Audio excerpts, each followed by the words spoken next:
নমস্কাৰ এনি টক্সলৈ আপোনালোক সকলোকে স্বাগতম জনাইছো যোৰহাটৰ সাংসদ পাকিস্তানত গৈ হিৰো হোৱাটো আমাৰ বাবে লাজৰ কথা সদনৰ মজিয়াত আসলতে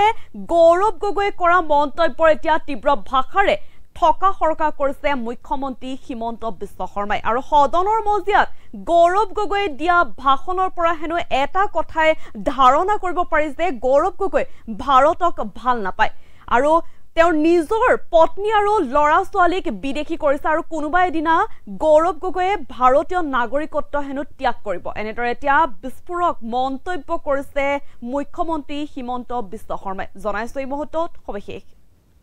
এই মুহূৰ্তত জনাইছো আপোনালোকক গৌৰৱ গগৈ সংসদৰ মজিয়াত ৰখা বক্তব্য অসমবাসীৰ বাবে লজ্জাজনক কথা সংসদৰ মজিয়াত দিয়া ভাষণৰ পৰা এটাই ধাৰণা হল গৌৰৱ গগৈ ভাৰতক কেতিয়াও ভাল নাপায় নিজৰ পত্নী লৰা ছোৱালীক বিদেশী কৰিছে গৌৰৱ গগৈ আৰু কোনোবা দিনা গৌৰৱ গগৈ ভাৰতৰ নাগৰিকত্ব হেনো ত্যাগ কৰিব গৌৰৱ গগৈ অস্থায়ীভাৱেহে ভাৰতত আছে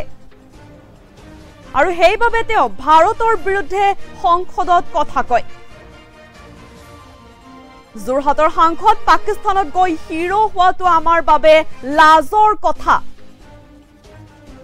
সংসদত গৌৰৱ গগৈ কৰা মন্তব্যৰ এনেদৰে এতিয়া তীব্ৰ ভাষাৰে ঠকা হৰকা কৰিছে মুখ্যমন্ত্ৰীয়ে যেটো গৌৰৱ গগৈ সংসদৰ মজিয়াত ৰখা বক্তব্য অসমবাসীৰ বাবে লজ্জাজনক কথা বুলি এতিয়া মন্তব্য কৰিছে মুখ্যমন্ত্ৰীগৰাকীয়ে সংসদৰ মজিয়াত দিয়া ভাষণৰ পৰা এটাই ধাৰণা হল যে গৌৰৱ গগৈ ভাৰতক কেতিয়াও ভাল নাপায় নিজৰ পত্নী লৰা ছোৱালীকো বিদেশী কৰিছে এতিয়া গৌৰৱ গগৈ কোনোবা দিনা গৌৰৱ গগৈ ভাৰতৰ নাগৰিকত্ব ত্যাগ কৰিব বুলি এতিয়া মন্তব্য কৰিছে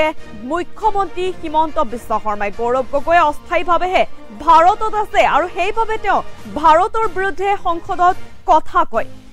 যোৰহাটৰ সাংসদ পাকিস্তানত গৈ হিৰো হোৱাটো আমাৰ বাবে লাজৰ কথা সংসদত গৌৰৱ গগৈ কৰা মন্তব্যৰ এতিয়া তীব্ৰ ভাষাৰে এনেদৰে ঠকা হৰকা কৰিছে মুখ্যমন্ত্ৰী হিমন্ত বিশ্ব শৰ্মাই গৌৰৱ গগৈ সংসদৰ মজিয়াত ৰখা বক্তব্য অসমবাসীৰ বাবে লজ্জাজনক কথা সংসদৰ মজিয়াত দিয়া ভাষণৰ পৰা এটাই ধাৰণা হল যে গৌৰৱ গগৈ ভাৰতক কেতিয়াও ভাল নাপায় আৰু নিজৰ পত্নী আৰু লৰা ছোৱালীকো বিদেশী কৰিছে এতিয়া গৌৰৱ গগৈ আৰু কোনোবা দিনা গৌৰৱ গগৈ ভাৰতৰ নাগৰিকত্ব ত্যাগ কৰিব আৰু গৌৰৱ গগৈ অস্থায়ীভাৱেহে ভাৰতত আছে আৰু সেইবাবে ভাৰতৰ বিৰুদ্ধে এতিয়া সংসদত কথা কয় যোৰহাটৰ সাংসদ পাকিস্তানত গৈ হিৰো হোৱাটো আমাৰ বাবে লাজৰ কথা বুলি এতিয়া মন্তব্য কৰিছে মুখ্যমন্ত্ৰীগৰাকীয়ে যিহেতু সংসদত গৌৰৱ গগৈ যি মন্তব্য কৰিছিল সেই মন্তব্যৰ পিছতে এতিয়া মুখ্যমন্ত্ৰীয়ে বিস্ফোৰণ মন্তব্য কৰা দেখিবলৈ পোৱা গৈছে গৌৰৱ গগৈ হেনো সংসদৰ মজিয়াত ৰখা বক্তব্য অসমবাসীৰ বাবে লজ্জাজনক কথা আৰু সংসদৰ মজিয়াত দিয়া ভাষণৰ পৰা এটাই ধাৰণা হল যে গৌৰৱ গগৈ ভাৰতক কেতিয়াও ভাল নাপায় আৰু নিজৰ পত্নী লৰা ছোৱালীকো বিদেশী কৰিছে এতিয়া গৌৰৱ গগৈ আৰু কোনোবা দিনা গৌৰৱ গগৈ ভাৰতৰ নাগৰিকত্ব ত্যাগ কৰিব গৌৰৱ গগৈ অস্থায়ীভাৱেহে ভাৰতত হেনো আছে আৰু সেইবাবে তেওঁ ভাৰতৰ বিৰুদ্ধে সংসদত কথা কয় যোৰহাটৰ সাংসদ পাকিস্তানত গৈ এতিয়া হিৰো হোৱাটো আমাৰ বাবে লজ্জাজনক কথা হৈ পৰিছে আৰু সংসদত গৌৰৱ গগৈ কৰা মন্তব্যৰ এনেদৰে এতিয়া তীব্ৰ ভাষাৰে ঠকা হৰকা কৰিছে মুখ্যমন্ত্ৰীয়ে গৌৰৱ গগৈ অস্থায়ীভাৱে হেনো ভাৰতত আছে কোনোবা দিনা গৌৰৱ গগৈ ভাৰতৰ নাগৰিকত্ব ত্যাগ কৰিব যেটো নিজৰ পত্নী আৰু লৰা ছোৱালীকো বিদেশী কৰিছে গৌৰৱ গগৈ আৰু কোনোবা দিনা গৌৰৱ গগৈ ভাৰতৰ নাগৰিকত্ব ত্যাগ কৰিব আৰু সেইবাবে তেওঁ ভাৰতৰ বিৰুদ্ধে এতিয়া সংসদত কথা কয় যোৰহাটৰ সাংসদ পাকিস্তানত গৈ হিৰো হোৱাটো আমাৰ বাবে এতিয়া লাজৰ কথা হৈ পৰিছে সংসদত গৌৰৱ গগৈ কৰা মন্তব্যৰ এনেদৰে তীব্ৰ ভাষাৰে ঠকা হৰকা কৰিছে মুখ্যমন্ত্ৰী হিমন্ত বিশ্ব শৰ্মাই আমাৰ ওচৰত সেই মন্তব্য আছে মন্তব্য আগবঢ়াইছো সো ইমান ডাঙৰ বিজ্ঞানী অসমবাসীৰ কাৰণে এটো একেবাৰে লাজৰ কথা আৰু আমি সকলোৱে খুব লজ্জিত অনুভৱ কৰিছো যে যি ধৰণে সংসদত ভাৰতীয় সেনাবাহিনীৰ ওপৰত আমাৰ অসমৰ সাংসদ এজনে যি ধৰণে কমেন্ট কৰিলে তেওঁ ইমানলৈকে গল যে মিসাইলটো ওচৰৰ পৰা কিয় নামাৰিলে দূৰৰ পৰা কিয় মাৰিলে সো ইমান ডাঙৰ বিজ্ঞানী যে সেনাই মিসাইলটো ওচৰৰ পৰা কিয় নামাৰিলে, দূৰৰ পৰা কিয় মাৰিলে? তো ভাৰতে যদি 3000-4000 কিলোমিটাৰ লক্ষ্য ভেদ কৰিব পৰা মিছাইল বনাইছে, এইটোতো সেনা বাহিনীক অভিনন্দন জনোৱাৰ কথা আছিল। তো যিটো ভাষণ দিলে, সেই ভাষণটো শুনি এটাই ধাৰণা হ'ল যে তেওঁ ভাৰতক কেতিয়াও ভাল নাপায়, নিজৰ ল'ৰা ছোৱালীকো বিদেশী কৰিছে,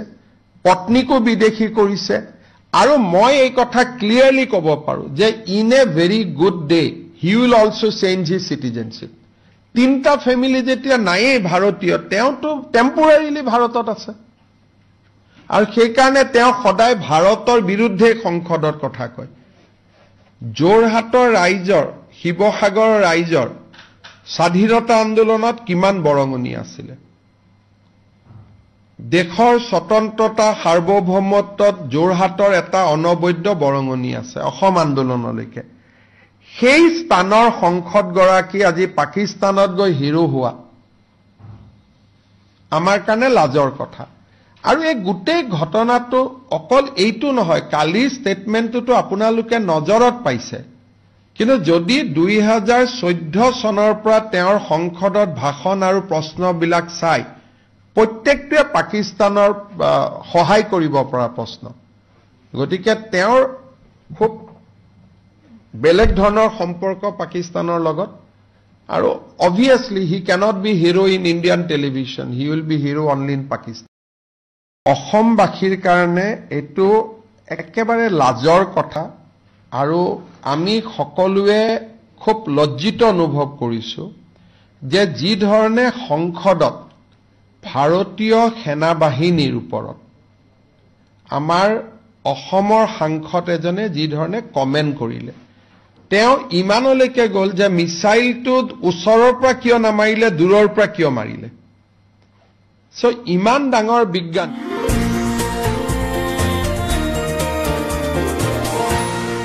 এনিটক্স, সোঁতৰ বিপৰীতে ৰাইজৰ